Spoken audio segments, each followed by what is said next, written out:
నమస్తే. లా excellence Telugu current అఫైర్స్కి స్వాగతం. ముందుగా అందరికీ వినాయక చవితి శుభాకాంక్షలు అండి. మరి వాళ్ళ కొటేషన్ కూడా ఒకటి చూద్దాం.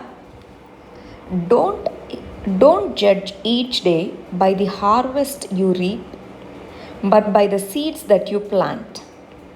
ఈ కొటేషన్ మనకి కాంపిటేటివ్ ఎగ్జామ్స్కి ప్రిపేర్ అయ్యే స్టూడెంట్స్కి చాలా బాగా వర్తిస్తుంది. అంటే ఎలాగా? కాంపిటేటివ్ ఎగ్జామ్స్కి for example prelims, mains, interview ఇలాగ ఎన్నో స్టేజెస్ ఉంటాయి. మనం ఒక 1 year ప్రిపేర్ అవ్వాలి, ఒక 1 year అంతా ఎగ్జామ్ నడుస్తుంది. ఇలాగ మినిమం 2 years మనం స్పెండ్ చేస్తే కానీ ఒక రిజల్ట్ అనేటటువంటిది, ఒక పక్కా రిజల్ట్ మనకు రాదు. అలా కాకుండా ఫర్ ఎగ్జాంపుల్ మీరు ఏదైనా జాబ్ చేస్తున్నారు లేదా ఒక చిన్న బిజినెస్ చేస్తున్నారు, అక్కడ మనకి డే బై డే ప్రోగ్రెస్ కనిపిస్తూ ఉంటుంది, లేదా ఫ్రీక్వెంట్ ప్రోగ్రెస్ కనిపిస్తూ ఉంటుంది. ఫ్రీక్వెంట్గా ఈ ప్రోగ్రెస్ ఉంది అని తెలుస్తూ ఉంటుంది. కానీ ఈ కాంపిటేటివ్ ఎగ్జామ్స్లో అలా కాదు. ఫర్ ఎగ్జాంపుల్ మీరు సివిల్స్కి ప్రిపేర్ అవుతున్నారు లేదా గ్రూప్స్కి ప్రిపేర్ అవుతున్నారు. మనకి ఎగ్జామే చాలా లాంగ్గా ఉంటుంది, దాంతో తెలియదు. కానీ అప్పుడు ఎటువంటి మెంటాలిటీ, ఎటువంటి యాటిట్యూడ్ని మనం కల్టివేట్ చేసుకోవాలి? ఈరోజు రిజల్ట్ రాలేదే, నెల నుంచి అవుతున్నాను, ఏముంది ప్రోగ్రెస్ అని తెలీదు. సో ఓకే, ఇదంతా కూడా నా ఫైనల్ రిజల్ట్కి ఒక ప్రిపరేషన్ లాంటిది అన్నటువంటి యాటిట్యూడ్ మనం కల్టివేట్ చేసుకోవాలి. చాలామంది డీమోటివేట్ అవుతుంటారు. ప్రిపరేషన్ స్టార్ట్ చేసేటప్పుడు చాలా యాక్టివ్గా ఉంటారు. ప్రిపరేషన్ అంతా సగం వచ్చింది, ఎగ్జామ్ దగ్గరలో ఉందన్నప్పుడు డీమోటివేషన్. ఏం చేస్తున్నాం తెలియట్లేదు, జాబ్ వదిలేసి వచ్చాను, ఏం చేస్తున్నాను తెలియట్లేదు, డీమోటివేషన్ వచ్చేస్తుంది, ఇలాగ అనిపిస్తూ ఉంటుంది. అప్పుడు ఇదే గుర్తుపెట్టుకోవాలి. ఇలాంటి లాంగ్ టర్మ్లో మనకి రిజల్ట్ వచ్చేటటువంటి వాటిలో చాలా ఓపిక్గా, పేషెన్స్తో ఉండాలి. మనం ఏ సీడ్స్ అంటే ఎంత స్ట్రాంగ్గా మన బేసిక్స్, మన ఫౌండేషన్ నేర్చుకున్నామన్నటువంటిది మనం గమనిస్తూ వెళ్ళాలి. ఇది మన PCM కోర్సెస్కి సంబంధించిన నంబర్స్ అండి. ఇంట్రెస్ట్ ఉన్న వాళ్ళు అది చూడొచ్చు. సరే, ముందుగా మనం నిన్న ఇచ్చినటువంటి ప్రిలిమ్స్ క్వశ్చన్స్కి ఆన్సర్స్ ఏంటో చూద్దామండి. ఆ తర్వాత వాళ్ళ ఆర్టికల్స్లోకి వెళ్ళిపోదాం. ఫస్ట్ క్వశ్చన్ గమనించండి. ట్రైబల్ స్కూల్స్ అయినటువంటి ఏకలవ్య స్కూల్స్ అనేటటువంటి వాటిని మినిస్ట్రీ ఆఫ్ ట్రైబల్ అఫైర్స్ అనేటటువంటిది రన్ చేస్తుంది. అంటే వాటికి మనీ, కోఆర్డినేషన్ అదంతా మినిస్ట్రీ ఆఫ్ ట్రైబల్ అఫైర్స్ చూస్తుంది అంటున్నారు. కరెక్టేనా? జనరల్గా మనకి మినిస్ట్రీ ఆఫ్ ఎడ్యుకేషన్ అనుకుంటాము, కానీ ఈ పర్టికులర్ ఏకలవ్య స్కూల్స్ మాత్రం మినిస్ట్రీ ఆఫ్ ట్రైబల్ అఫైర్సే. సో ఇది మనకి కరెక్ట్ అనమాట. దీని కింద ఫండ్ అనేటటువంటిది స్టేట్ గవర్నమెంట్స్కి ఆర్టికల్ 275 కింద గ్రాంట్స్గా ఇవ్వడం జరుగుతూ ఉంటుంది. సో మనం ఒకసారి ఏకలవ్య స్కూల్స్ గురించి తెలుసుకోవాలి. రెండోది, ట్రైబల్ సప్లాన్ అనేటటువంటిది ప్రతి బడ్జెట్లోనూ ప్రపోజ్ చేస్తూ ఉంటారు. ఈ ట్రైబల్ సప్లాన్ అనేటటువంటిది 5th and 6th షెడ్యూల్ ఏరియాస్లో ఉన్న వాళ్ళకి మాత్రమే, 5th and 6th షెడ్యూల్లో ఉన్నటువంటి పీపుల్కి మాత్రమే ట్రైబల్ సప్లాన్ కింద అలొకేట్ చేసినటువంటి మనీని స్పెండ్ చేస్తారంటున్నారు. కరెక్టా తప్పా అండి? తప్పు. సో ఎందుకు తప్పు? ఓవరాల్గా ఎక్కడ ట్రైబల్ పీపుల్ ఉన్నా సరే, 5th, 6th షెడ్యూల్ ఏరియాస్ కాకుండా వేరే ప్లేసెస్లో ట్రైబల్స్ ఉన్నా సరే, వాళ్ళ కోసం కూడా ఓవరాల్ ఇండియాలో ట్రైబల్ వెల్ఫేర్ కోసం లేదా ట్రైబల్స్ కోసం స్పెసిఫిక్గా ఇంత అమౌంట్ ఓవరాల్ బడ్జెట్లో అలొకేట్ చేస్తున్నామని చెప్పేదే ట్రైబల్ సప్లాన్ అనమాట. సో రెండోది తప్పు, ఒకటోది మాత్రమే కరెక్ట్. కాబట్టి ఆన్సర్ ఏ, 1 ఓన్లీ. రెండోది చూడండి, ఈ క్రింద వాటిలో ఏది ఇన్కరెక్టో చెప్పండి అంటున్నారు. స్వచ్ఛ సర్వేక్షణ్ అనేటటువంటిది ఒక క్లీన్లీనెస్ సర్వే. దీన్ని అర్బన్ ఏరియాస్లోనూ రూరల్ ఏరియాస్లోనూ కండక్ట్ చేయడం జరుగుతుంది. కరెక్టా కాదా? కరెక్టే. ఇందోర్ అనే సిటీ అనేటటువంటి స్వచ్ఛ సర్వేక్షణ్ ర్యాంకింగ్లో 5th టైం దానికి ఫస్ట్ వచ్చింది అన్నారు. అది ఓకే, 5th టైమా 4th టైమా తెలియలేదు, పక్కన పెట్టేసేయండి. తెలియలేదు అనుకుందాం, మీరు ఎగ్జామ్లో చదువుతుంటే తెలియలేదు అనుకుంటే పక్కన పెట్టాలి. Next, quality council of India, very very important agency. Quality council of India అనేటటువంటి ఈ సర్వే చేపడుతుంది అన్నారు. కరెక్టేనా కాదా? కరెక్టే. ఒకటోది కరెక్టే, సి కరెక్టే. అంటే ఆన్సర్ బి కానీ డి కానీ రెండిట్లో ఏదైనా అయి ఉండాలి. మనం గుర్తుపెట్టాలి, ఇప్పటికి మనకి కండక్ట్ చేసిన వాటిలో Indore city 4th time top పొజిషన్లో ఉందని మనం చదివాము స్పెసిఫిక్గా. అందువల్ల మూడో తప్పు. కాబట్టి ఆన్సర్ ఏమవుతుంది? బి అన్నమాట. ఈ క్వాలిటీ కౌన్సిల్ ఆఫ్ ఇండియా అనే దాని గురించి మనం చదువుకోవాలండి. నేను మిమ్మల్ని నిన్నటి వీడియోలో అడిగాను కూడా, క్వాలిటీ కౌన్సిల్ ఆఫ్ ఇండియా గురించి మీకేం తెలుసో చెప్పండి అన్నట్టుగా. నెక్స్ట్ థర్డ్ క్వశ్చన్కి వచ్చేయండి.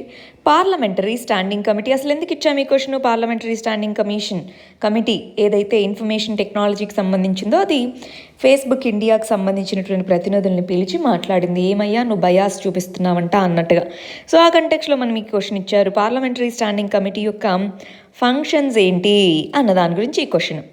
ఇది కన్సెన్సస్, ఏవైతే పొలిటికల్ పార్టీస్ ఉంటాయో వాటి మధ్య కన్సెన్సస్ అంటే ఒక బిల్ ఉందండి. ఈ బిల్లు మీద పార్లమెంట్లో చర్చ జరగకముందే ఈ స్టాండింగ్ కమిటీ అనేటటువంటి తీసుకొని వాళ్ళతో మాట్లాడుతుంది.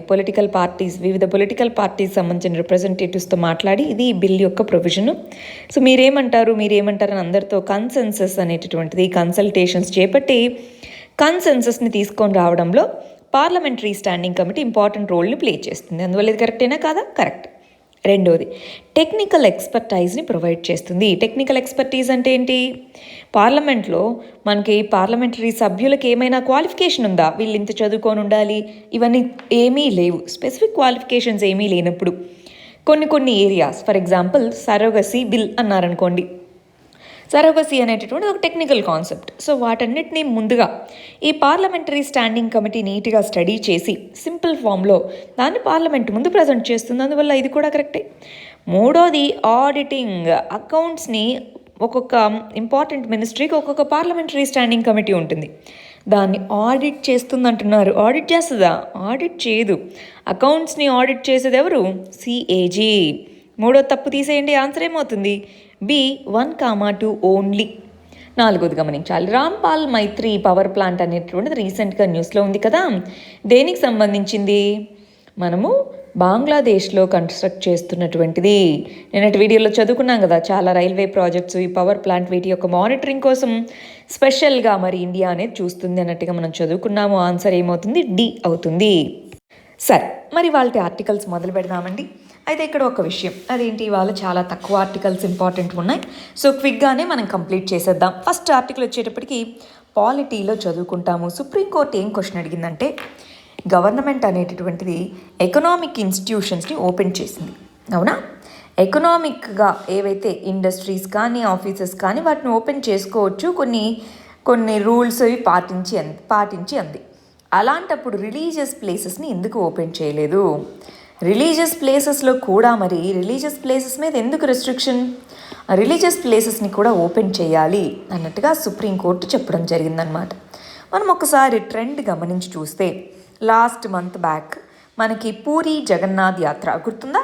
ఒడిస్సా పూరీ జగన్నాథ్ యాత్ర. ఆ పూరీ జగన్నాథ్ యాత్రని ఫస్ట్ ఆపాలి అన్నారు.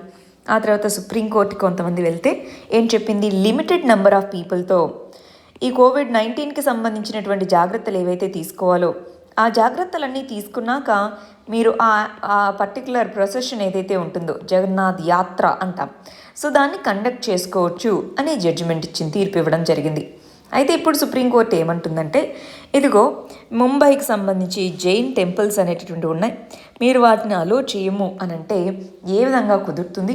మనకి దేవుడికి రిలీజియస్ యాక్టివిటీస్కి మాత్రమే ఎందుకు వాటిని ఆపాలి అన్నట్టుగా సుప్రీంకోర్టు క్వశ్చన్ చేయడం జరిగింది. అయితే మనం ఇక్కడ గమనించాల్సిన విషయం ఉందండి. యాక్టివిటీస్ని రెండిటిగా కేటగరైజ్ చేయొచ్చు. ఒకటి ఎసెన్షియల్ యాక్టివిటీ, రెండోది నాన్ ఎసెన్షియల్ యాక్టివిటీ అన్నటువంటిది. బట్ ఈ కేటగరైజేషన్ చాలా కాంప్లెక్స్. ఫర్ ఎగ్జాంపుల్ బార్లు ఓపెన్ చేయాలి అన్నటువంటిది ఎసెన్షియలా నాన్ ఎసెన్షియలా? ఎకనామిక్గా చూసుకుంటే అది ఎసెన్షియల్ అయింది. సో బార్లు ఓపెన్ చేశారు, సెలూన్స్ ఓపెన్ చేశారు, జిమ్స్ ఓపెన్ చేశారు. సో అవన్నీ ఓపెన్ చేసినప్పుడు వాటిని ఎసెన్షియల్గా గుర్తించినప్పుడు రాష్ట్రాలు అనేవి ఎందుకు రిలీజియస్ ప్లేసెస్ని ఎసెన్షియల్గా గుర్తించకూడదు? అది క్వశ్చన్. అంటే మనం దీని నుంచి అర్థం చేసుకోవాల్సింది ఏంటంటే, ఏది ఎసెన్షియల్ ఏది నాన్ ఎసెన్షియల్ యాక్టివిటీ అని ఎవరు చూడాలి? సెంట్రల్ గవర్నమెంట్ కాదు, స్టేట్ గవర్నమెంటే ఏది ఎసెన్షియల్ యాక్టివిటీ ఏది కాదు అని డిక్లేర్ చేయాలన్నమాట. ఎసెన్షియల్ యాక్టివిటీ అంటే ఖచ్చితంగా ఓపెన్ పెడతారు. నాన్ ఎసెన్షియల్ యాక్టివిటీ అంటే దాని మీద రెస్ట్రిక్షన్స్ ఉంటాయి. ఇప్పుడు దీన్ని నాన్ ఎసెన్షియల్ యాక్టివిటీగా ఎందుకు రిలీజియస్ యాక్టివిటీస్ని డిక్లేర్ చేశారు, మరి మిగిలిన వాటిని ఏ విధంగా ఎసెన్షియల్ అని కేటగరైజ్ చేశారు అన్నది సుప్రీంకోర్టు క్వశ్చన్ అన్నమాట. ప్రస్తుతానికైతే ఏం చెప్పింది? ఓపెన్ చేయండి మీరు అన్నట్టుగా చెప్పడం జరిగింది. సేఫ్ గార్డ్స్ తీసుకొని ఓపెన్ చేయమంది. నెక్స్ట్ ఆర్టికల్ మనకి మన శ్రీశైలంకి సంబంధించినటువంటి లెఫ్ట్ కెనాల్ మనకి ఈ ప్రాజెక్ట్ అనేటటువంటిది ఇలా ఉంది. ఈ ప్రాజెక్ట్కి రైట్ కెనాల్ లెఫ్ట్ కెనాల్ అని అంటున్నామా. So left canal right canal, ఈ రైట్ కెనాల్ ఇక్కడ మనకి పవర్ ప్లాంట్. సో అంపరతి ఇది మల్టీపర్పస్ ప్రాజెక్ట్ అండి, మనకు తెలుసు కదా. శ్రీశైలం డ్యామ్, శ్రీశైలం డ్యామ్ అనేటటువంటిది దేని మీద నిర్మించడం జరిగింది, కృష్ణా రివర్ మీద ఉంది. సో ఇది ఒక మల్టీపర్పస్ ప్రాజెక్ట్. మల్టీపర్పస్ ప్రాజెక్ట్ అంటే మీనింగ్ ఏంటి టెక్నికల్గా, దాని నుంచి ఇరిగేషన్కి వాటర్ వస్తుంది, పవర్ జనరేషన్కి వాటర్ వస్తుంది, ఇలాగా మల్టిపుల్ దాని నుంచి వచ్చే అడ్వాంటేజెస్ ఉంటే దాన్ని మల్టీపర్పస్ ప్రాజెక్ట్, బహుళ సార్థక ప్రాజెక్ట్ అని పిలుస్తూ ఉంటారు. అయితే ఈ లెఫ్ట్ కెనాల్ మీద ఉండేటటువంటి దీంట్లో ఇలాగా ఫైర్ యాక్సిడెంట్ అనేటటువంటి జరగడం జరిగింది, కొంతమంది చనిపోయారు, రైట్. సో మరి ఇది ఎలా జరిగింది ఏంటి అని ప్రోబ్ జరుగుతుంది. దీన్ని మనం డిజాస్టర్ మేనేజ్మెంట్ కింద ఫైర్ యాక్సిడెంట్ లేదా ఫైర్ హజార్డ్ అన్న దాని కింద చదువుకుంటాం. గమనించాలి, ఇప్పుడు ఇలాంటి పవర్ ప్లాంట్స్ని క్రిటికల్ ఇన్ఫ్రాస్ట్రక్చర్గా మనం గుర్తించవచ్చు, అవునా కాదా. క్రిటికల్ అంటే చాలా ఇంపార్టెంట్ ఇన్ఫ్రాస్ట్రక్చర్గా మనం గుర్తిస్తాము. క్రిటికల్ ఇన్ఫ్రాస్ట్రక్చర్లో ముందుగా ఫైర్ సేఫ్టీ వీటన్నిటికీ సంబంధించిన ఆడిట్ ఉండాలి. ఎప్పటికప్పుడు ఈ పర్టికులర్ ప్లేస్లో ఫైర్ సేఫ్టీ ఎంతుంది అని ఆడిట్ చేస్తూ ఉండాలి. అలాంటప్పుడు మాత్రమే వీటి నుంచి మనము ముప్పుని తప్పించగలము. లేకుంటే లాక్సిటీ అంటారు, ఏమవుతులే ఇక్కడ ఏమవ్వదులే, ఇన్ని సంవత్సరాలు ఏం కాంది ఇప్పుడు ఏమవుతుంది అని అనుకుంటే ఖచ్చితంగా ప్రమాదాలు జరిగే అవకాశం ఉంది. కాబట్టి ఫైర్ సేఫ్టీ ఆడిట్ అనేటటువంటిది వే ఫార్వర్డ్, అంతేనా. ఫైర్ సేఫ్టీ ఆడిట్ అనేది వే ఫార్వర్డ్ అనమాట. నెక్స్ట్ ఆర్టికల్ వచ్చేటప్పటికి ఎలక్షన్ కమిషన్ ఆఫ్ ఇండియా ఎలా నామినేషన్స్ వేయాలి, ఎలా ఎలక్షన్స్ కండక్ట్ చేయాలి, దానికి సంబంధించినటువంటి గైడ్ లైన్స్ని రిలీజ్ చేయడం జరిగింది. దీన్ని మనం పాలిటీలో ఎలక్షన్స్ అన్నటువంటి కంటెక్స్లో చదువుకుందాము. ఇక్కడ బీహార్ అనేటటువంటి స్టేట్ లెజిస్లేచర్ ఎలక్షన్స్ అనేటటువంటివి జరగాల్సి ఉందన్నమాట. దానికి గాను ఎలక్షన్ కమిషన్ ఆఫ్ ఇండియా కొన్ని గైడ్ లైన్స్ని రిలీజ్ చేయడం జరిగింది. ఈ గైడ్ లైన్స్ అసలు ఏంటి, ఈ గైడ్ లైన్స్ని కొంతమంది క్రిటిసైజ్ చేస్తున్నారు, చూస్తున్నారా. గైడ్ లైన్స్ ఏవైతే రిలీజ్ చేయడం జరిగిందో ఆ గైడ్ లైన్స్ని క్రిటిసైజ్ చేస్తున్నారు, ఇవి కరెక్ట్ కాదు అని చెప్పేసి. ఎందుకు క్రిటిసైజ్ చేస్తున్నారు, అసలు ఎలక్షన్ కమిషన్ ఆఫ్ ఇండియా యొక్క పవర్స్ ఏంటి, ఫంక్షన్స్ ఏంటి, ఇవి మనం తెలుసుకుందాం. దీన్ని ప్రిలిమ్స్ పాయింట్ ఆఫ్ వ్యూలో తెలుసుకుందామండి. ఫస్ట్ ఇక్కడ గమనించండి, ఎలక్షన్ కమిషన్ ఆఫ్ ఇండియా అనేటటువంటిది మనకి కాన్స్టిట్యూషనల్ బాడీ, ఆర్టికల్ 324. అదే స్టేట్ లెవెల్లో అయితే మనకి స్టేట్ ఎలక్షన్ కమిషన్ అనేటటువంటిది ఉంటుంది. సెంట్రల్ లెవెల్లో, యూనియన్ లెవెల్లో అయితే ఎలక్షన్ కమిషన్ ఆఫ్ ఇండియా అని పిలుస్తాము. ఈ ఎలక్షన్ కమిషన్ ఆఫ్ ఇండియాని ఆర్టికల్ 324 కింద తీసుకొని రావడం జరిగింది. ఇక్కడ దీని యొక్క కంపోజిషన్ ఏంటి, chief election commissioner plus other election commissioners ఉంటారు. President of India regional commissioner, ఒక్కొక్క ప్రాంతానికి రీజనల్ కమిషనర్ని అపాయింట్ చేస్తూ ఉంటారు. అపాయింట్మెంట్ ప్రాసెస్ ఏంటి, ప్రెసిడెంట్ ఆఫ్ ఇండియా అపాయింట్ చేస్తారు. ఎంతమంది ఉండాలి, ఇద్దరు ఎలక్షన్ కమిషనర్సా, ముగ్గురా, నలుగురా, ఎంత అని ప్రెసిడెంట్ ఆఫ్ ఇండియానే డిసైడ్ చేయొచ్చు. క్వాలిఫికేషన్స్ అనేటటువంటివి మనకి ఈ కాన్స్టిట్యూషన్లో మెన్షన్ చేయలేదు. దాని మీనింగ్ అసలు క్వాలిఫికేషన్సే లేవు అని కాదు, చట్టం ద్వారా కొన్ని క్వాలిఫికేషన్స్ని మెన్షన్ చేస్తుంటారు. బట్ ప్రస్తుతానికైతే రాజ్యాంగంలో ఈ క్వాలిఫికేషన్స్ ఉన్న వాళ్ళనే ఎలక్షన్ కమిషన్ ఆఫ్ ఇండియాగా అపాయింట్ చేయాలి అని ఎక్కడా చెప్పలేదు. మరి వాళ్ళ యొక్క పదవీ కాలం ఎంత, వాళ్ళకి 65 సంవత్సరాలు వచ్చేంత వరకు, లేదా వాళ్ళు జాయిన్ అయ్యి 6 సంవత్సరాలు అయ్యేంత వరకు, ఆ రెండిట్లో ఏది మొదటగా అయితే అదనమాట. సర్వీస్ కండిషన్స్ ఏంటి అన్నటువంటిది ప్రెసిడెంట్ ఆఫ్ ఇండియానే డిసైడ్ చేస్తారు. మరి రిమూవల్ చేయాలంటే ప్రెసిడెంట్ ఆఫ్ ఇండియాని రిమూవ్ చేయాలి. ఏ విధంగా, ఒక సుప్రీంకోర్టు జడ్జిని ఏ విధంగా అయితే రిమూవ్ చేస్తారో, ఎలాగా, ఫర్ ఎగ్జాంపుల్ లోక్సభలో కానీ రాజ్యసభలో కానీ రెజల్యూషన్ పెట్టాలి, అక్కడ స్పెషల్ మెజారిటీతో పాస్ అవ్వాలి. ఆ తర్వాత ఒక ఎంక్వైరీ ఉంటుంది, ఆ ఎంక్వైరీలో ఓకే అంటే నెక్స్ట్ సభకి వెళ్తుంది. ఆ సభ కూడా పాస్ చేస్తే ప్రెసిడెంట్ ఆఫ్ ఇండియా దాన్ని ఆమోదిస్తారు. ఆ విధంగా ఎలక్షన్ కమిషన్ ఆఫ్ ఇండియాని తొలగించబడడం జరుగుతుంది. అన్ని స్టేజెస్లోనూ హాఫ్ కంటే ఎక్కువ మెజారిటీ ఆర్ స్పెషల్ మెజారిటీ ఉండాలి, అన్ని స్టేజెస్లోనూ ఇంపార్టెంట్ అండి. కానీ ఇది ఎవరికి, చీఫ్ ఎలక్షన్ కమిషనర్కి. కానీ మిగిలిన ఎలక్షన్ కమిషనర్స్ ఉంటారే వాళ్ళకి ప్రెసిడెంట్ ఆఫ్ ఇండియాకి కనుక చీఫ్ ఎలక్షన్ కమిషనర్ చెప్పి, లేదా ప్రెసిడెంట్ ఆఫ్ ఇండియా రిమూవ్ చేయాలి అనుకుంటే చీఫ్ ఎలక్షన్ కమిషనర్ని కన్సల్ట్ అవుతే చాలన్నమాట, రైట్. ఆ విధంగా రిమూవల్ ప్రాసెస్ ఉంటుంది. వాళ్ళు మళ్ళీ రిటైర్ అయిన తర్వాత ఏమైనా రెస్ట్రిక్షన్స్ ఉంటాయా, మళ్ళీ మీరు గవర్నమెంట్ సర్వీస్ చేపట్టద్దు అలాంటి రెస్ట్రిక్షన్స్ ఏమీ లేవు. ఎందుకు న్యూస్లో ఉంది? బీహార్ ఎలక్షన్స్కి సంబంధించి గైడ్ లైన్స్ ఇవ్వడం జరిగింది, అందువల్ల ఇది మనకు న్యూస్లో ఉంది.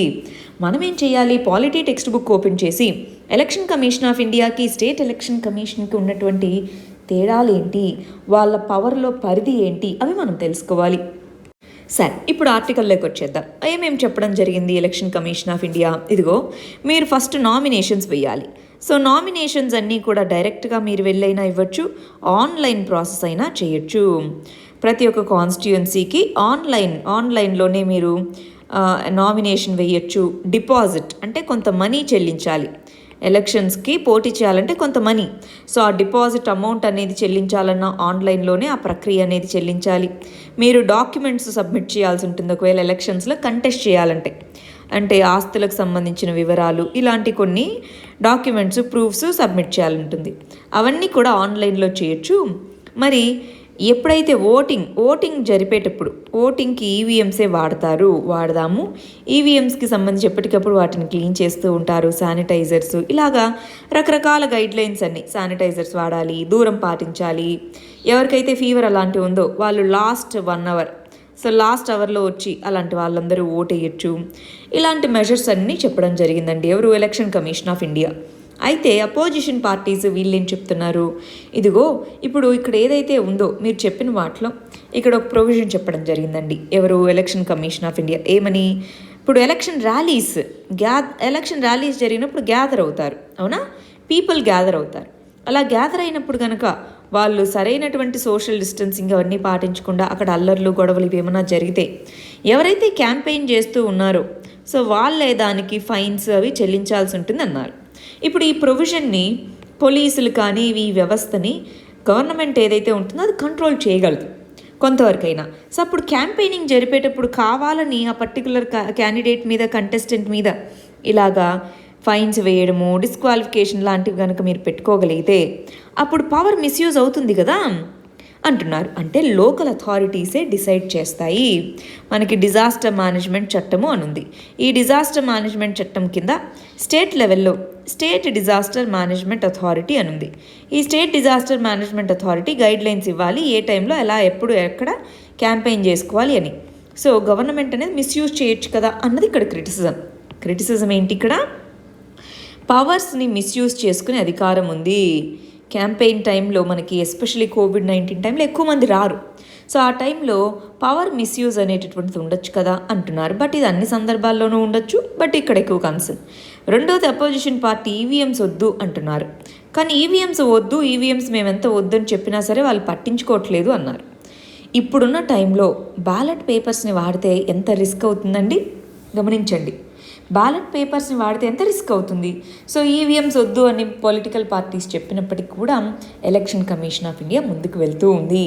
సో ఇలాంటి కంటెక్స్లో మనకి వే ఫార్వర్డ్ ఏంటి?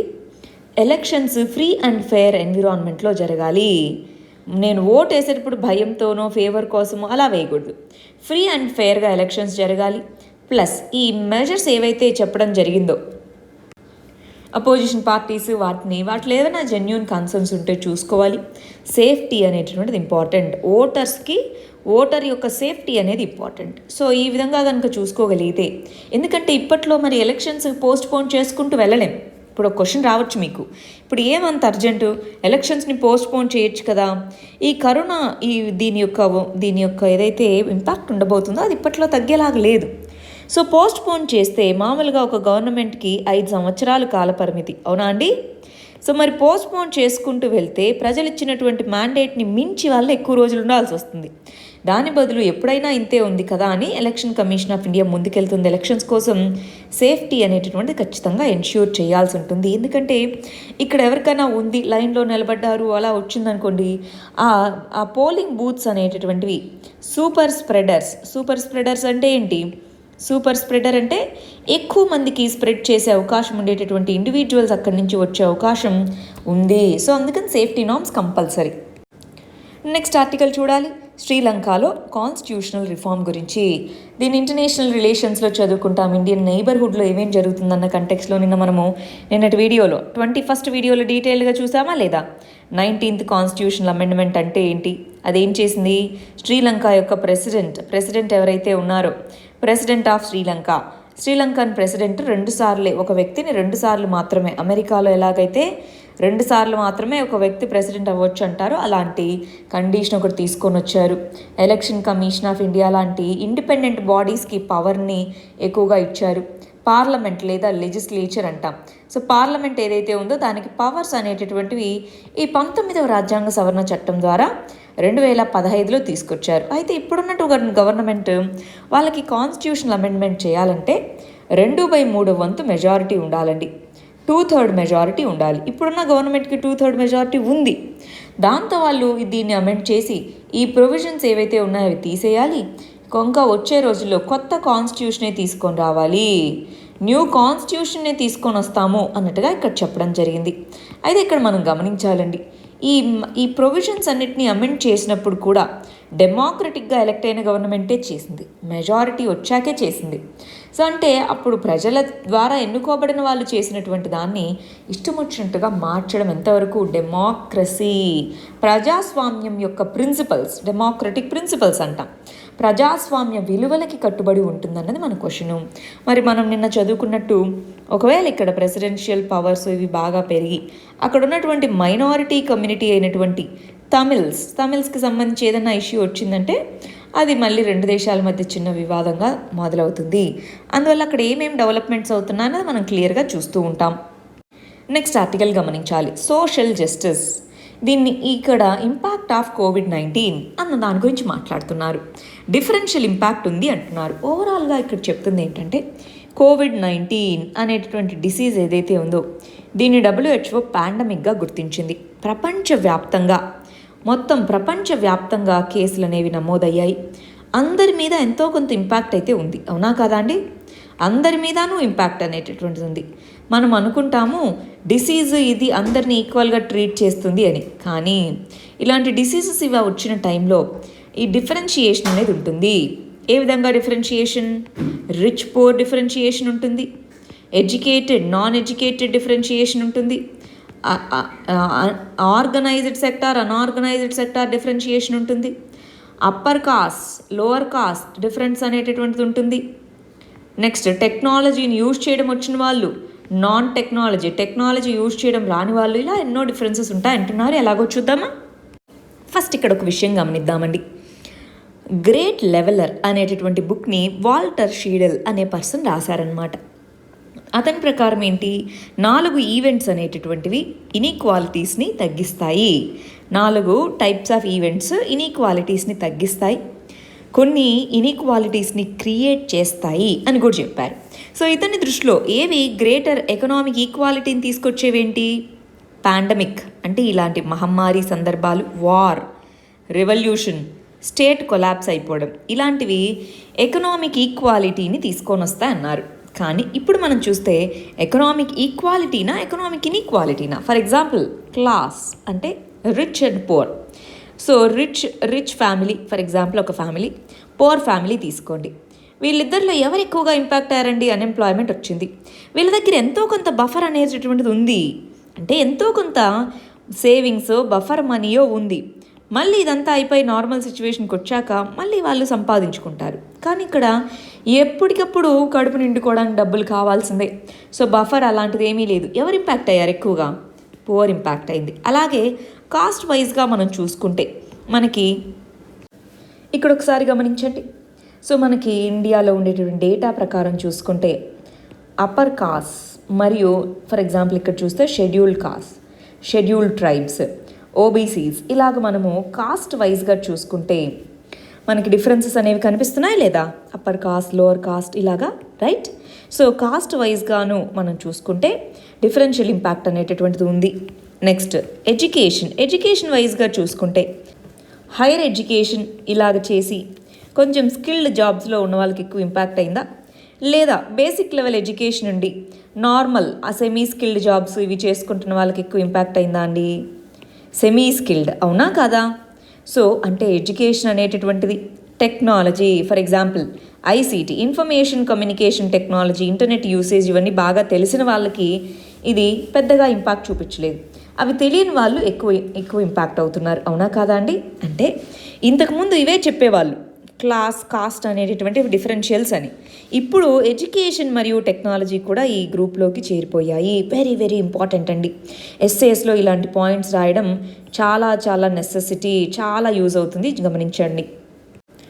నెక్స్ట్ ఆర్టికల్ కూడా ఇండియన్ ఎకానమీ మీద కోవిడ్-19 యొక్క ఇంపాక్ట్ ఎలా ఉందని. ఇందాకేంటి అందరి మీద ఇంపాక్ట్ ఉంది, ఎవరి మీద ఎక్కువ ఇంపాక్ట్ ఉందని చదివాం. ఇక్కడ ఇండియా మీద ఎటువంటి ఇంపాక్ట్ ఉంది, అన్ని రంగాల్లో సోషల్గా ఇంపాక్ట్ చేసింది. కొంతమందికి అన్ఎంప్లాయ్మెంట్ పెరిగి పావర్టీ పెరగడం జరిగింది. ఎడ్యుకేషన్ వైజ్గాను ఇంపాక్ట్ చూపించింది. ఎకానమీ వైజ్గా చూసుకున్న ఇంపాక్ట్ చూపించింది. రైట్, అలా గవర్నమెంట్ యొక్క ఫినాన్సెస్ చూసుకున్నా సరే ఇంపాక్ట్ చూపించింది. అలా అన్ని రకాలుగాను మనకి నెగిటివ్ ఇంపాక్ట్ అనేటటువంటి కోవిడ్-19 ద్వారా వచ్చింది. ప్రపంచ దేశాలతో పోలిస్తే ఇండియా అనేది కొంతైనా బెటర్ ప్లేస్లో ఉంది అన్నది ఈ ఆర్టికల్ యొక్క జిస్ట్ అండి. మరి ఏ విధంగా ఏం మెజర్స్ తీసుకున్నాం మనము కోవిడ్-19 యొక్క ఈ నెగిటివ్ ఇంపాక్ట్స్ నుంచి బయటికి రావడానికి ఏ మెజర్స్ని మనం తీసుకున్నాము? ఈ పాండమిక్ సిచ్యువేషన్ అయిపోయిన తర్వాత పోస్ట్ పాండమిక్ అన్నారు, ఇక్కడ పదం గమనిస్తున్నారా? ఈ పోస్ట్ పాండమిక్ టైంలో మనం ఈ బెటర్గా ఉంటామంటున్నారు. ఎందుకు బెటర్గా ఉంటాము అన్నటువంటి దానికి రీజన్స్ ఏంటో మనం తెలుసుకోవాలొద్దా? అవేంటో చూద్దాం. సరే, ఒక్కొక్క సైడ్ నుంచి, అంటే గవర్నమెంట్ సైడ్ నుంచి ఏమేమి మెజర్స్ తీసుకుంది. ఆత్మనిర్భర్ అభియాన్ ఆ ప్యాకేజ్ని అనౌన్స్ చేయడం కానీ, కొన్ని రిఫార్మ్స్, అగ్రికల్చరల్ మార్కెట్ రిఫార్మ్స్, ఇవన్నీ. అదేవిధంగా ఆర్బీఐ సైడ్ నుంచి ఆర్బీఐ ఏ విధంగా మెజర్స్ తీసుకుంది. ఒక్కసారి మనము లాస్ట్ 3 monthsగా చదువుకుంటున్న కరెంట్ ఇష్యూస్ అన్నిటి యొక్క అగ్రిగేషన్ ఇది. అర్థమవుతుందా? అగ్రిగేషన్ ఇది. దాంతోపాటు కొన్ని మెజర్స్ని, స్ట్రక్చరల్ రిఫార్మ్స్ని ప్రపోజ్ చేసింది. ట్యాక్స్ సిస్టంలో కానివ్వండి, అగ్రికల్చరల్ ఇన్ఫ్రాస్ట్రక్చర్లో కానివ్వండి, ఇలాగా. అంటే గవర్నమెంట్ తన యొక్క ఫిస్కల్ పాలసీలోను, ఆర్బీఐ తన యొక్క మానిటరీ పాలసీ, వివిధ రకాలైనటువంటి పాలసీస్, ఎంఎస్ఎంఈస్ని ఎంకరేజ్ చేయడము, ఇలాగా స్ట్రక్చరల్ రిఫార్మ్స్ ద్వారాను మనం ఎన్నో మెజర్స్ తీసుకున్నాం. కాబట్టి పాండమిక్ తర్వాత మళ్ళీ మన ఎకానమీ రీబౌండ్, నార్మల్ సిచ్యువేషన్కి వచ్చే అవకాశం ఉంది. అది ఇక్కడ చెప్తున్నటువంటిది. సో ఏమేమి మెజర్స్ తీసుకున్నామన్నది ఒకసారి మీరు ప్రీవియస్ నోట్స్ అన్నిటినీ కలిపి ఒకసారి రాసుకుంటారా నీట్గా? ఇక్కడ ఇవ్వడం జరిగింది, ఒకసారి అది రాసుకోవాలి. ఇది మనకి ఎక్కడ అడగరండి క్వశ్చన్లో. ఒక్కొక్క దాని గురించి అడగచ్చేమో, ఆత్మనిర్భర్ అభియాన్ గురించి అడగచ్చేమో, కానీ ఇక్కడ ఏమేమి మెజర్స్ తీసుకున్నారంటే ఒక 40 మెజర్స్ వరకు రాసున్నారు, 40 వరకు. సో వాటిలో మీకు ఏవేవి గుర్తున్నాయో ఒకసారి గుర్తు తెచ్చుకోండి. నెక్స్ట్ ఆర్టికల్ వచ్చేటప్పటికి డ్రాగన్ ఫ్లై, మనము తూనీగా అంటాం తెలుగులో. సో దీనికి సంబంధించి ఒక ఫెస్టివల్ అనేటటువంటిది ఆర్గనైజ్ చేస్తుంది కేరళ అనేటటువంటిది అని చెప్తున్నారు. దీన్ని ఆర్గనైజ్ చేస్తుంది ఎవరు? World Wildlife Fund India, Bombay Natural History Society, Indian Dragonfly Society, National Biodiversity Board, United Nations Environment Programme, United Nations Development Programme, International Union for Conservation of Nature, ఇవన్నీ కలిసి దీన్ని ఆర్గనైజ్ చేస్తున్నారనమాట.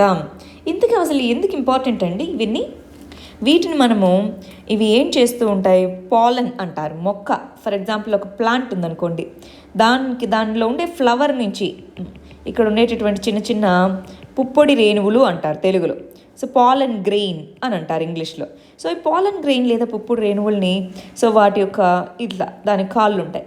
So దాని నుంచి తీసుకెళ్ళి ఇంకొక దాంట్లో అవి వాలినప్పుడు సో ఆ ఫర్టిలైజేషన్ అలా జరుగుతుంది. అంటే మన యొక్క బయోడైవర్సిటీ, ప్లాంట్ బయోడైవర్సిటీ ఏదైతే ఉందో వాటికి ఈ స్పీషీస్ అనేవి ఎంతో ఇంపార్టెంట్. అందువల్ల దీన్ని ప్రొటెక్ట్ చేయాల్సినటువంటి అవసరం ఉంది.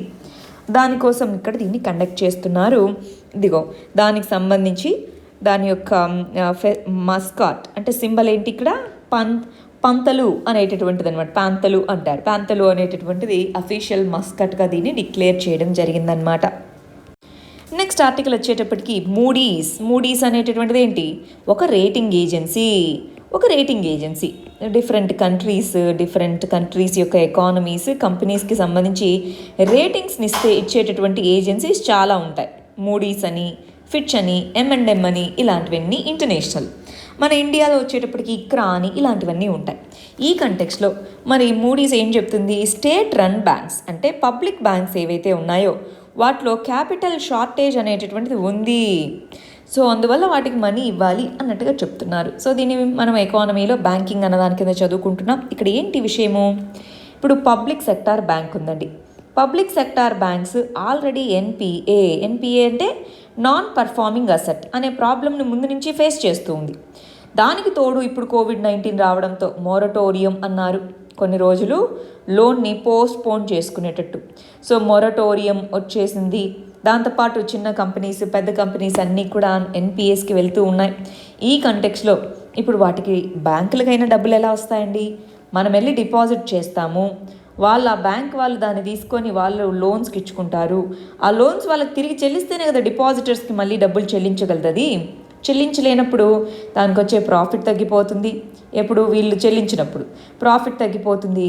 అది ఇప్పుడు మళ్ళీ డబ్బులు ఇవ్వాలి, వేరే వాళ్ళకి ఎవరికన్నా లోన్ ఇవ్వాలి. అలా ఇవ్వాలి, దాన్నే క్యాపిటల్ అంటారు. సో ఆ లోన్స్ ఇవ్వాలి అన్నా సరే దాని దగ్గర మనీ ఉండట్లేదు, షార్టేజ్ వస్తుంది అన్నట్టుగా చెప్తూ ఉందన్నమాట. మరి ఏం చేస్తూ ఉంటుంది? అందుకనే గవర్నమెంట్ మనం ఎప్పుడన్నా చూస్తే రీక్యాపిటలైజేషన్ అనే పదాన్ని ఎక్కువగా వాడుతూ ఉంటారు బ్యాంకింగ్లో. రీక్యాపిటలైజేషన్ అంటే ఏంటి? మళ్ళీ దాంట్లో మొత్తాన్ని గవర్నమెంట్ అనేది ఇవ్వడము బ్యాంకుకి, పబ్లిక్ సెక్టార్ బ్యాంక్స్కి అయితే ఇస్తుంది, ప్రైవేట్ సెక్టార్ వాటికి కాదు. రీక్యాపిటలైజేషన్ చేస్తామన్నట్టుగా గవర్నమెంట్ చెప్తూ ఉండడం మీరు వినే ఉంటారు. ఇక్కడ చేస్తుంది ఆల్రెడీ గవర్నమెంట్. మూడీస్ వచ్చేటప్పటికి ఇలా ఎన్పిఎస్సి పెరుగుతూ ఉండడంతో దీని యొక్క అవసరం ఎంతైనా ఉంది, క్యాపిటల్ తగ్గిపోతూ ఉంది అన్నట్టుగా చెప్పడం జరిగింది. నెక్స్ట్ ఆర్టికల్ చూడాలి. ఎకానమీలో చదువుకుంటాం పీ నోట్స్ అనే కాన్సెప్ట్, వెరీ వెరీ ఇంపార్టెంట్ అండి. ఇక్కడ మనకి దీన్ని సెకండరీ మార్కెట్స్ అనేటువంటి దాంట్లో చదువుకుంటాం. సెకండరీ ఫినాన్షియల్ మార్కెట్స్ అంటే స్టాక్ మార్కెట్స్ అవంటామే, బాండ్ మార్కెట్ అని, స్టాక్ మార్కెట్ అని, దాంట్లో మనం చదువుకుంటాము. సెబీ అన్న పేరు విన్నారా? Securities exchange board of India అని అంటారు. సెబీ అనేటటువంటిది ఒక స్టాట్యూటరీ బాడీ అన్నమాట. గవర్నమెంట్ స్టాట్యూటరీ సెబీ చట్టం ద్వారా ఏర్పాటు చేయబడినటువంటి బాడీ. సెబీ ఏం చేస్తూ ఉంటుంది? మన యొక్క షేర్ మార్కెట్ లేదా బాండ్ మార్కెట్ దీన్నంతట్లో ఎవరు ఇన్వెస్ట్ చేయాలి ఏంటి అని చెప్పి కొన్ని రూల్స్ పెడుతూ ఉంటుంది. ఎవరు? సెబీ. సో ఆ రూల్స్కి సంబంధించి పీ నోట్స్ అంటే ఏంటో మనం ఇప్పుడు తెలుసుకుందాం. రైట్, పీ నోట్స్ అంటే ఏంటి? పీ నోట్స్ వల్ల ఇన్వెస్ట్మెంట్ 63,000 కోట్లు వచ్చింది అని చెప్తున్నారు. అదేంటో మనం తెలుసుకుందాం. ఫస్ట్ ఫర్ ఎగ్జాంపుల్ ఒక ఫారిన్ ఇన్వెస్టర్ ఎవరో ఉన్నారండి, ఇన్వెస్టర్. ఈ ఇన్వెస్టర్ వచ్చేసి ఇండియాలో ఉండేటటువంటి స్టాక్ మార్కెట్లో ఇన్వెస్ట్ చేయాలి, ఎందుకంటే మంచి లాభం వచ్చే అవకాశం ఉంది అనుకున్నారు. మరి దీన్ని రెగ్యులేట్ చేసేది ఎవరు? ఇందాకే అన్నాం, securities exchange board of India. Security exchange board of India ఏమంటుందంటే, సరే ఇన్వెస్టర్ నువ్వు ఇన్వెస్ట్ చేయ ఇబ్బంది లేదు, కానీ మాకు KYC norms, know your customer అని ఉంటుంది. మాకు కేవైసీ నామ్స్ ఉన్నాయి, వాటిని నువ్వు ఫిల్ చేసి, అంటే డీటెయిల్స్ ఎక్కడి నుంచి మనీ వస్తుంది అంతా ఫిల్ చేసి అప్పుడు ఇన్వెస్ట్ చేయి. షేర్స్లో ఇన్వెస్ట్ చేసుకుంటావో, బాండ్స్లో ఇన్వెస్ట్ చేసుకుంటావో, ఈక్విటీ అంటుంటారు, ఈక్విటీ ఫండ్స్ అని, ఇలాగ చాలా ఉంటాయి. వాటన్నిటిలోనూ ఇన్వెస్ట్ చేసుకో, ఇబ్బంది ఏం లేదు, కానీ కేవైసీ పెట్టు అని అంటారు. సో అలాగా ఇన్వెస్టర్స్ అనేవాళ్ళు అటు ఇండివిజువల్స్ అవ్వచ్చు, ఇటు కంపెనీస్ అవ్వచ్చు, ఇండివిజువల్స్ అవ్వచ్చు, కంపెనీస్ అనేవి అవ్వచ్చు అన్నమాట. సో ఇలా ఇన్వెస్ట్ చేసుకుంటారు. అయితే కొంతమంది ఇన్వెస్టర్స్ ఏమంటారంటే, కొంతమంది ఏమంటారంటే, ఇదిగో నా దగ్గర మనీ ఉంది, నేను వెళ్ళి డైరెక్ట్గా ఇండియాలో ఇన్వెస్ట్ చేయలేను, ఎందుకంటే నాకు ఏ దాంట్లో ఇన్వెస్ట్ చేస్తే మంచిది అన్నటువంటి టెక్నికల్ ఎక్స్పర్టీజ్ లేదు, టెక్నికల్ ఎక్స్పర్టీజ్ అనేటటువంటిది నా దగ్గర లేదు. రెండోది, నేను నాకు కేవైసీ నామ్స్ నేను చెప్పాలనుకోవట్లేదు, అంటే నా డీటెయిల్స్ నేను వాళ్ళకి చెప్పాలనుకోవట్లేదు. అక్కడ కాంప్లెక్స్ ప్రొసీజర్ ఉంటే అవన్నీ ఎవరు పడతారు? సో కాంప్లెక్స్ ప్రొసీజర్స్ అవన్నీ ఉండొచ్చు, నేను నా డీటెయిల్స్ వెల్లడించాలి, నాకు టెక్నికల్ ఎక్స్పర్టీజ్ లేదు, నేను నీకు ఇంత మనీ ఇస్తున్నాను, ఆ మనీని తీసుకెళ్ళి నువ్వు ఇన్వెస్ట్ చేయి, ఎక్కడ? ఇండియాలోని స్టాక్ మార్కెట్లో నువ్వు ఇన్వెస్ట్ చేయి, వచ్చినటువంటి పర్సంటేజ్లో, వచ్చినటువంటి దాంట్లో ఇంత పర్సంటేజ్ నీకు మనీగా ఇస్తాను అని చెప్తారు. అయితే ఇప్పుడు వీళ్ళు ఎవరైతే ఇక్కడ సెకండరీ ఇన్వెస్టార్ లేదా ఇన్వెస్టార్ 1 అనుకోండి. సో ఈ ఇన్వెస్టార్ 1 ఎవరైతే ఉన్నారో, ఇన్వెస్టార్ 1 ఈ పర్టికులర్ ఇన్వెస్టింగ్ కంపెనీ, కొన్నిసార్లు హెడ్జ్ కంపెనీ అని కూడా పిలుస్తూ ఉంటారు. హెడ్జ్ కంపెనీస్ అని, ఇన్సూరెన్స్ కంపెనీస్, రకరకాల కంపెనీస్ ఉంటాయి. సో ఈ కంపెనీస్ అనేటటువంటి వాటితో మరి వీళ్ళకి ఇచ్చామని, అప్పుడు వీళ్ళకి ఇచ్చేటటువంటి నోటే పార్టిసిపేటరీ నోట్. పీ నోట్ అనేటటువంటిది మీకు రాసిస్తున్నా, మీరు నా ద్వారా పార్టిసిపేట్ చేస్తున్నట్టు అని చెప్తుంది. అయితే చాలామంది పీ నోట్స్ని చాలా అనుమానంతో చూస్తారు. ఎందుకని అంటే, డీటెయిల్స్ ఇవ్వడానికి ఇబ్బంది పడుతూ వీళ్ళ ద్వారా మనీని రూట్ చేస్తున్నారంటే ఇది ఒక మనీ లాండరింగ్ అవ్వచ్చు కదా, అంటే మన దేశంలో ఉన్న మనీనే దేశం బయటికి తరలించి వీళ్ళ ద్వారా రూట్ చేస్తూ మనీ లాండరింగ్ చేస్తున్నారని కొంతమంది డౌట్ పడుతూ ఉంటారు. బట్ ప్రస్తుతానికి మనకి ఇన్వెస్ట్మెంట్ వస్తే చాలు అన్నట్టుగా మనం వాటిని ఎంకరేజ్ చేస్తున్నాము. పీ నోట్స్ అనేటటువంటిది అర్థమైందా? పీ నోట్ అంటే వీళ్ళిద్దరి మధ్య హెడ్జ్ ఫండ్స్ లేదా ఇలాంటి కంపెనీస్కి ఎవరైతే మనీ ఇన్వెస్ట్ చేయాలి డైరెక్ట్గా కాకుండా ఇండైరెక్ట్గా అనుకుంటారో వాళ్ళ మధ్య ఉండేటటువంటి అగ్రిమెంటే పీ నోట్ అని అంటాము. మరి వాళ్ళకి మన లాస్ట్ ఆర్టికల్ వచ్చేటప్పటికి ఆర్బీఐ అనేటటువంటిది రేట్ కట్ సైకిల్, రేట్ కట్లో ఎండింగ్కి వచ్చేసింది, ఇంకా ఫిస్కల్ స్టెప్సే మిగిలింది అంటున్నారు.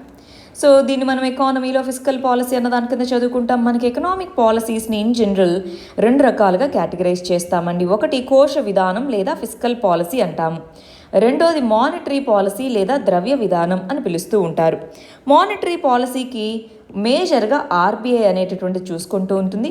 ఫిస్కల్ పాలసీకి ఫినాన్స్ మినిస్ట్రీ అంటే గవర్నమెంట్, సెంట్రల్ గవర్నమెంట్ కింద ఫినాన్స్ మినిస్ట్రీ చూసుకుంటూ ఉంటుంది.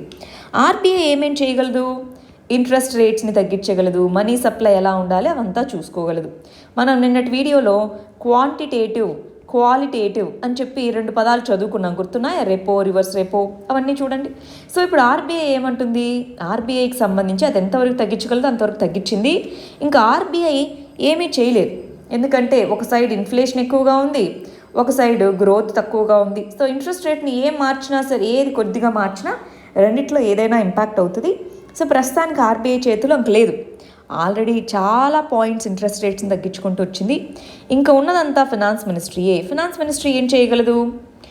డిమాండ్ని పెంచడం కోసం గవర్నమెంట్ మనీని స్పెండ్ చేయగలదు. డిమాండ్ని బూస్ట్ చేయడం కోసం ఈ పదం విన్నారా? ఆర్థిక ఉద్దీపన అన్న పదం వినే ఉంటారు. ఫిస్కల్ స్టిమ్యులస్ అని. ఫిస్కల్ స్టిమ్యులస్ కిందే మనకి ఆత్మనిర్భర్ ప్యాకేజ్ని అనౌన్స్ చేశారనమాట. సో ఫిస్కల్ స్టిమ్యులస్ అనేటటువంటిది అనౌన్స్ చేయాలి, ఆల్రెడీ అనౌన్స్ చేశారు. దాన్ని ఇంకా కొంచెం పెంచాలి, దాన్ని ఇంప్లిమెంట్ చేయాలి. మానిటరీ పాలసీ సైడ్ నుంచి ఆర్బీఐ తన ఏం చేయగలదో అంతా చేసేసింది. అది ఇక్కడ ఆర్టికల్లో చెప్తున్నటువంటిదండి. ప్రిలిమ్స్ పాయింట్ ఆఫ్ వ్యూలో చదువుకుంటాము. ఫినాన్స్ మినిస్ట్రీ ఏ ఏ పాలసీస్ ద్వారా ఫిస్కల్ పాలసీని రన్ చేస్తుందన్నది మనం తెలుసుకోవాలి. సరే, ఇప్పుడు నిన్న మరియు ఇవాళ, నిన్న కూడా మనం దీని గురించి చదువుకున్నాం, ఇవాళ కూడా చదువుకున్నాం. ఆ 2 రోజుల వీడియోస్ చూసి ఈ క్వశ్చన్కి ఆన్సర్ చేయండి. మానిటరీ పాలసీకి లిమిటేషన్స్ ఎందుకున్నాయి చెప్పండి అన్నది.